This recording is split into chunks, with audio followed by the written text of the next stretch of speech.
அம்பிகை இந்த மண்ணில் தாக்ஷாயணியாக அவதரித்த நாள் மாசி மகம் அப்படிங்கிறதுனால அம்பிகை வழிபாடு இந்த நாளில் ரொம்ப பெரிய. நம்ம ஆன்மீகம் எப்பவுமே அறிவியலோடு சேர்ந்து நிறைய ஆடி மாதத்துல அம்மன் கோயில்களில் கூழ் வார்க்கிறோம். இந்த நேரத்தில் ஊரெல்லாம் நம்ம நிறைய திருவிழாக்கள் அம்மன் கோயில்கள். அதே மாதிரி மாசி மாதத்துலையும் அம்மன் வழிபாடு ஏன்னா அப்படின்னு சொன்னா மழைன்னு நமக்கு தெரியும். மழைனா என்னன்னா குளுமை. இந்த மழைனா நம்ம உடம்புல இருக்கக்கூடிய இந்த அதிகமான வெப்பத்தினால வரக்கூடிய நோயை எல்லாம் அவள் கிரகிக்கிறாள். அவள் எடுத்துக்கிட்டு நமக்கு குளுமையை தந்து நம்ம மனதையும் உடம்பையும் நல்லா நோய் கிருமிகள்னு மட்டும் இல்லை, கண்ணுக்கு தெரியாத நோய் கிருமிகள் இல்லை, கண்ணுக்கு தெரியாத தீய எண்ணங்கள், கண்ணுக்கு தெரியாத எதிரிகள் எல்லாவற்றையும் நம்ம கிட்ட இருந்து விலக்கி அழித்து நம்ம அப்படியே புனிதர்களாக மாற்றக்கூடியவள் அவள்.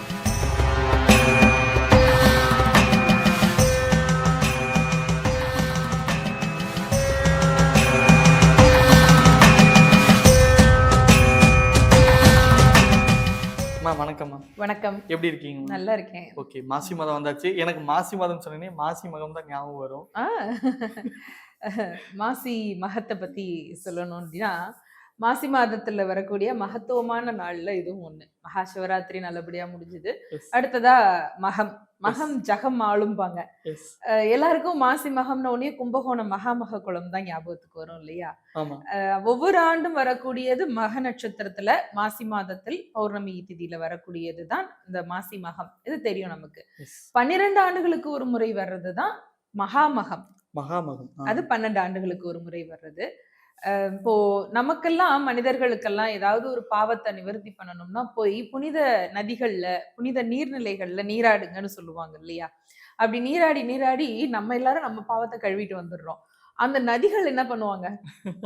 அவங்க எல்லாரும் ஒரு நாள் எம்பெருமான்ட்ட கேட்டாங்களாம், இப்படி இவங்கெல்லாம் அவங்கவுங்க பாவத்தை கழுவிட்டு போறாங்களே, இதெல்லாம் நிறைய எங்களுக்கு சேர்ந்து போகுது, நாங்க எப்படி கழுவுறது அப்படின்ன போது இறைவன் அந்த புண்ணிய நதிகளுக்கு அனுகிரகம் பண்ணினார். இது மாசி மாதத்துக்குள்ள புராணம் தான் இது. இந்த 9 ஜீவ நதிகள்னு சொல்றோம் இல்லையா? அந்த நதிகள் எல்லாமே அவர்களுடைய பாவத்தை போக்கிக் கொள்வதற்காக மகாமக குளத்துல இருக்கக்கூடிய புண்ணிய தீர்த்தங்கள்ல நீராடுறாங்களாம். அதுதான் இந்த மாசி மகத்தினுடைய சிறப்பு. அதுவும் கும்பகோணம் ரொம்ப ரொம்ப தமிழகத்துல சோழ நாட்டுல ரொம்ப முக்கியமான ஒரு திருத்தலம். அந்த திருத்தலம் உலகம் பிரளயம் அழிஞ்சு போச்சு. அழிஞ்சு போன உலகத்தை மீண்டும் அதை சிருஷ்டி செய்யணும் பிரம்மா அப்படிங்கிறதுக்காக எம்பெருமான் ஈசன் என்ன பண்றாரு, அமிர்த கலசத்தை மேருமலை மேல வைக்கிறாராம். அப்படி மேருமலை மேல வைக்கிற போது பிரளயம் அடிச்சுட்டு போகுது இல்லையா? அப்ப அந்த அமிர்த கலசம் ஒரு கும்பத்துல வச்சிருக்காரு. அது ஒரு மூடி இருக்கு, அது சீல்டா இருக்கு. பிரளயம் வந்த போது அதை அடிச்சுட்டு அப்படி போய்கொண்டே இருக்கிறது. இப்ப பிரளயத்தை எப்ப உருவாக்கணும்னு ஈசனுக்கு தெரியும், எப்ப நிறுத்தணும்னு அவருக்கு நல்லா தெரியும் இல்லையா? பிரளய காலம்ங்கிறது ஒரு குறிப்பிட்ட அளவுக்கான கால அளவில் அது நடந்துட்டு இருக்கு. அதை ஒரு முடிவுக்கு கொண்டு வர்றதுக்கு ஈசன் விரும்புற பொழுது அதை மிதந்து வந்துட்டு இருக்கிற அந்த கும்பத்தின் மீது ஒரு அம்பு எய்கிறார். அதுக்குள்ள அமிர்த கலசம் இருக்கு. அதை வச்சுதான் பிரம்மா அடுத்த உலகத்தை சிருஷ்டி பண்ண போறாரு. அப்படி சிருஷ்டி பண்ண ஆரம்பிச்ச நாள் இந்த மாசி மகம் அப்படிங்கிறது இதனுடைய அடிப்படை. அப்படி இறைவன் சிவபெருமான் அந்த கும்பத்தின் மேல அம்பு வீசி அம்பு எய்து அதை உடைச்ச போது அந்த கும்பத்துல இப்ப ஒரு குடம் இருக்குன்னா, குடம் தான் கும்பம்ங்கிறத புரிதலுக்கு குடம்னு சொல்றேன் இல்லையா? அதனுடைய அந்த கழுத்து பகுதி அதை கோணம்னு சொல்லுவாங்க இல்லையா? அந்த கழுத்து பகுதி அமிர்த துளிகளோட விழுந்த இடம் தான் கும்பகோணம். ஓ, அருமை. அதனாலதான் அந்த இடத்துக்கு நீங்க திரும்புற பக்கம்லாம் கும்பகோணம்ங்கிறது கோவில் நகரம். கோவில் நகரம், எல்லா பக்கமும் அங்க கோவில், நிறைய கோவில்கள் இருக்கு. அந்த மாதிரி அமிர்த கலசத்துல இருந்து அமிர்த துளிகள் விழுந்து உருவான தலம் கும்பகோணம். அப்படி மீண்டும் பிரளய காலத்துக்கு பிறகு மீண்டும் உலகம் உருவான நாள் மாசி மகம் அப்படிங்கிறதுனால அந்த மகாமக குளத்துல இந்த அமிர்த துளிகள் போய் சேர்ந்திருக்கா. அதுல 9 புண்ணிய நதிகள், கங்கை, கோதாவரி, யமுனை, காவேரி, சரஸ்வதி, துங்கபத்ரை, சரஸ்வதி, சரையு, இந்த நதிகள் எல்லாமே அங்க நீராடுறாங்களாம் அமிர்த கலசத்துல நீராடுறதுக்காக. ஓஹோ. அதனாலதான் மகாமகத்துல அன்னைக்கு குளிக்கிறது, குளத்துல குளிக்கிறது அப்படிங்கிற ஒரு இது வரும். அது நம்ம புராணங்கள், நம்ம ஐதீகம் அப்படி சொல்லுது. அதனாலதான் அன்னைக்கு மாசி மகம். அதோடு மட்டும் இல்ல, அன்னைக்கு மாசி மகத்துக்கு நிறைய பெருமைகள் இருக்கு. இருக்கு. அம்பிகை தக்ஷனுடைய மகளாக இந்த மண்ணில் அவதரித்த நாள். அந்த தக்ஷ மன்னன் இருக்கான் இல்லையா, அவனும் அவனுடைய மனைவி வேதவல்லியும் வர்றாங்க. ஒரு நீர்நிலையில ஒரு தாமரை மலர் மேல ஒரு சிப்பி இருக்கிறது. அது சிப்பின்னு இப்படி தொட்டு பார்க்கறாங்க. அது பெண்ணுருவாக ஒரு பெண் குழந்தையாக மாறுகிறது. அதுதான் தாக்ஷாயணின்னு பேர் வச்சு அப்புறம் அம்பிகை உன்னுடைய அந்த புராண வரலாறு போய்க்கொண்டே இருக்கும். அப்படி அம்பிகை இந்த மண்ணில தாக்ஷாயணியாக அவதரித்த நாள் மாசி மகம் அப்படிங்கிறதுனால அம்பிகை வழிபாடு இந்த நாள்ல ரொம்ப பெரிய விஷயம். அதனால நீங்க மாசி மகம் எப்படின்னா கார்த்திகை மாதம் மாதிரி இந்த நாள்லயும் விளக்கு நிறைய ஏத்துவாங்க. நீர்நிலைகள்ல நீராடுறது ரொம்ப முக்கியமான ஒண்ணு. அன்னைக்கு நான் சொன்ன மாதிரி புனித நதிகள் எல்லாமே அவங்களுடைய பாவத்தையே கழுவுற நாள் அப்படிங்கிறதுனால எந்த நீர்நிலைகள் நீங்க சமுத்திர ஸ்நானமோ ஆற்றுல இறங்கியோ அருவி எதுல இது பண்ணினாலும் அன்னைக்கு வந்து கூடுதல் பலன் கிடைக்குங்கிறதுனால அன்னைக்கு மகத்தன்னைக்கு நீராடுறது அப்படிங்கிறது ரொம்ப முக்கியமா நடக்கிறது. மாசி மகத்துல பாத்தீங்கன்னா அதனாலதான் உற்சவர் விக்கிரகம் இருக்கு இல்லையா, ஒவ்வொரு திருக்கோவில்லையும் அந்த திருக்கோவிலுடைய உற்சவர் விக்கிரகத்தை எடுத்துட்டு வந்து தீர்த்தவாரி செய்வாங்க. திருக்கோவிலுடைய பக்கத்துல உள்ள நீர்நிலைகள்ல அல்லது ஒரு ஆற்றுல நிறைய திருக்கோவில்கள்ல இருந்து சுவாமி விக்கிரகங்கள் எடுத்துட்டு வந்து தீர்த்தமாடுறது, தீர்த்தவாரி செய்யறது அப்படிங்கிறது இந்த மாசி மகத்துல நிறைய நடக்கும். அதனாலதான் அதுவும் ஒரு முக்கியமான ஒரு விஷயமா இருக்கு. அந்த மாதிரி இரவு நேரத்துல மாசி மகத்தினுடைய மாலை பொழுது தொடங்குற நேரத்துல நீர்நிலைகள்ல விளக்கு ஏற்றி விடுவாங்க. விளக்கு ஏற்றி விடக்கூடியதுனால நம்மளுடைய பிரார்த்தனைகள் நிறைவேறும் அப்படிங்கிறதும் நமக்கு நம்பிக்கையா இருந்துட்டு இருக்கு. இந்த மாதிரி நிறைய கொண்டாட்டங்கள் மாசி மகத்தன்னைக்கு எங்க பார்த்தாலும் ஒரே தெப்ப திருவிழாவும் ஒரே தேர் திருவிழாவும் அவ்வளோ சந்தோஷமா இருக்கும் எல்லா இடத்துலயும். மேம், இந்த மாசி மகத்தோட இந்த மாசி மாசத்துல பாத்தீங்க அப்படின்னா அதிகமான அம்மன் வழிபாடு இருக்கிறது இல்ல மேம், அதுக்கு என்ன காரணமா இருக்கும்? எஸ், மாசி மாதம்ங்கிறது வந்து வெயில் காலத்தினுடைய அந்த தொடக்கம், நல்ல அந்த வேநீர் காலத்தினுடைய தொடக்கம். பனி குளிர்லாம் முடிஞ்சிட்டு வெயில் ஓபன் ஆகுது. மகா சிவராத்திரியோட பனி ஓடி போயிடும். ஆமாங்க. அதுக்கு அடுத்த 15 நாளைக்கு அப்புறமா பௌர்ணமியில தான் நமக்கு மாசி மகம் வருதா, நல்ல சூரிய பகவான் அவருடைய முழு கருணையும் நம்ம மேல காட்டுற நாளா ஆரம்பிச்சிடும். நம்ம ஆன்மீகம் வந்து எப்பவுமே அறிவியலோடு சேர்ந்தது. நிச்சயமா. மருத்துவமும் நிறைய இருக்கு. ஆடி மாதத்துல அம்மன் கோயில்கள்ல கூழ் வார்க்கிறோம். அந்த நேரத்துல ஊரெல்லாம் நம்ம வந்து நிறைய திருவிழாக்கள் அம்மன் கோவில்கள்ல. அதே மாதிரி மாசி மாதத்திலையும் அம்மன் வழிபாடு ரொம்ப முக்கியம். ஏன்னா நிறைய வெம்மையான காலகட்டம் ஆரம்பிக்குது. நீங்க வெப்பம் குறைஞ்சிட்டாலும் நமக்கு நோய் வரும், வெப்பம் அதிகமாயிட்டாலும் நோய் வரும். உடம்புல வெம்மை அதிகமாயிடுச்சுன்னா அம்மை நோய் வரும். அதோட வந்து நிறைய நோய்க்கிருமிகள் தொற்றும் சேர்றதுக்கு வாய்ப்பு உண்டு. அப்படி சேர்ந்துருச்சுன்னா உடம்புல நோய் அதிகமாகும். அம்பிகை கருணை இருக்கக்கூடியவள், ரொம்ப கருணாமூர்த்தியவள் அவள். அதனாலதான் அந்த பிள்ளைகளுடைய வெம்மை நோயை தாய் ஏத்துக்கிறாள். மாரி அப்படின்னு சொன்னா மழைன்னு நமக்கு தெரியும். மழைனா என்னன்னா குளுமை. இந்த மழைனா நம்ம உடம்புல இருக்கக்கூடிய இந்த அதிகமான வெப்பத்தினால வரக்கூடிய நோயை எல்லாம் அவள் கிரகித்துக்கிறாள்.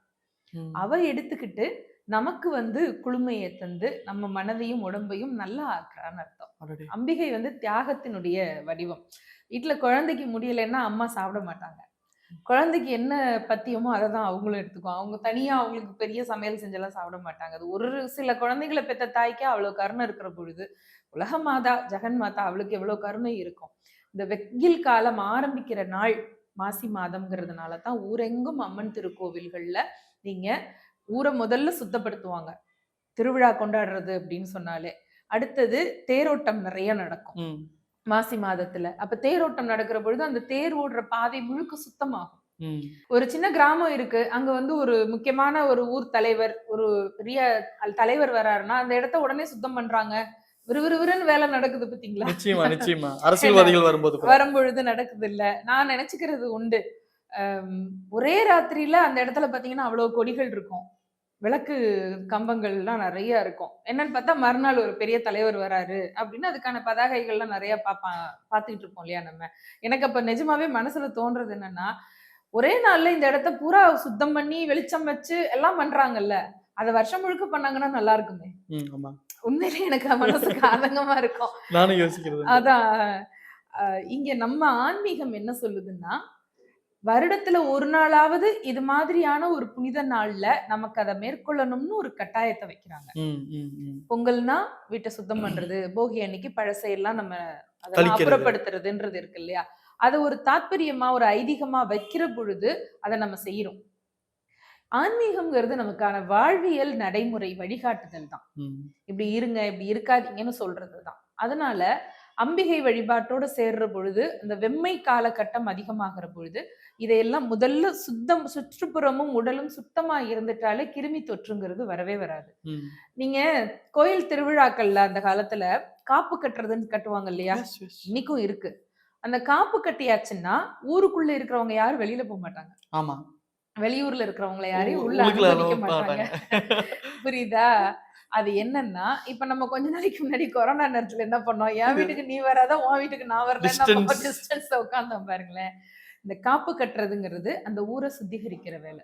ம், ம். அந்த நாள்ல அவங்க அந்த கோவில் முறைமைகளை எல்லாம் செய்யறது அப்படிங்கிறது ஒண்ணு கட்டுப்பாடாக இருக்கிறதுங்கிறது. கையில இந்த மஞ்சள் கயிறு கட்டியாச்சுன்னா, அதுக்கு வந்து சங்கல்பம்னு சொல்லுவோம் வடமொழியில. ம். உறுதியா இருக்கிறதுன்னு.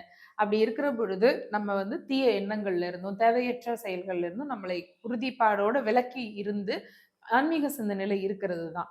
அம்பிகையை நோக்கி அந்த விரதத்தை இருக்கிற பொழுது சக்தி அபரிமிதமாக ஆகும். நீங்க இன்னொரு அற்புதம் பாருங்களேன். மாசி மாதம் வெயில் அடிக்கும். ஆனா இறங்கி பூ மிதிப்பாங்க அழகா. ஆமா.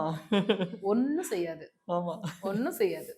நிறைய அப்படியே கோவில். அழகா அவங்க பாட்டுக்கு இறங்கி அப்படியே ஒரு ரெட் கார்பெட்ல நடந்து போற மாதிரி நம்ம யோசிப்போம் இந்த வெயில எப்படியா எப்படியா வெயில் மேல கொளுத்துது இப்படி போறீங்களேன்னுலாம் நமக்கு யோசிப்போம்ல. அதெல்லாம் ஒண்ணுமே செய்யவே செய்யாது.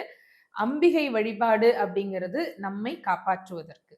இந்த நம்ம ஸ்ரீ வாராகி டிவிலன்றதுனால நான் இதை இன்னும் வலியுறுத்தியே சொல்றேன். நிச்சயமா. வாராகி அம்மன் உலகத்திலே உள்ள நோய் கிருமிகளை அழிக்க அவதரித்தவள். ம்.